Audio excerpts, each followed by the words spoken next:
Hey kiddies, this is John Corabi, and you are watching Backstage Pass Rock News. Well, I don't know if this is news, but you're watching it. Enjoy. Right. Never know. So, talking of grueling and doing your own thing, one of the reasons you left the Dead Daisies was because that schedule was quite tough. You know, was there a time when you were doing like 2 gigs a day, or? Yeah, there was. Look, again, at the end of the day, it just, I don't know if maybe I misunderstood the plan. But when I joined the band, it was kind of a deal where like we all sat and talked, and they said, hey, we're probably going to need you maybe half the year, and then the other half of the year you can do your thing. And I said, okay, and I got involved in it. And for some weird reason, that first record I did with the band, and I'm not taking responsibility for it, but that lineup, that record that we did, it connected with a lot of people.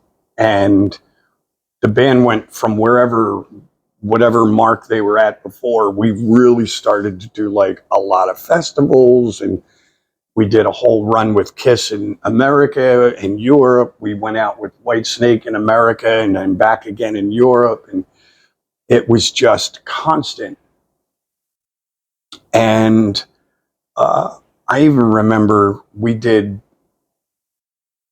at one point we did the Ramblin' Man Festival, and then packed up and went to, I know you guys say Derby, but I say Derby. And it was the Rock and Blues Festival. The motorcycle game. Yeah. And we literally played those 2 festivals on the same day.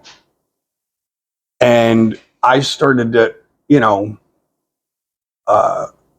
was tiring. Mm-hmm. And then one of the last tours I did with them in Europe, we did, I think it was I just remember I did like 10 shows in the UK, and on a day off we flew to Holland, and I had a sinus infection and bronchitis. I felt like shit. And they gave me an inhaler and then some lozenges and all this other stuff, and I finished the whole tour. Wow. And it was just like bum, bum, bum, bum, bum. We were doing press, and we were doing acoustic sets, and a 2-hour set, and 5 days a week. And I kind of said, man, I got to get off the carousel for a minute here. Yeah. Like, I was just concerned that if a guitar player breaks a string, they can change it. Yeah. If you break a drum head, you can change it. If I blow out my voice, I'm kind of fucked for. But then so are they as well. They've got no singing. So. Not necessarily, because the Dead Daisies are kind of set up to just have anybody come in or whatever. Yeah. And so I was just kind of concerned about that. And then the other part of it was the schedule was so hectic that my son was calling me, who's my drummer in my solo band. And he's like, Dad, literally, you suck. Like, we were doing all these gigs, and now you're off doing this thing with the Dead Daisies.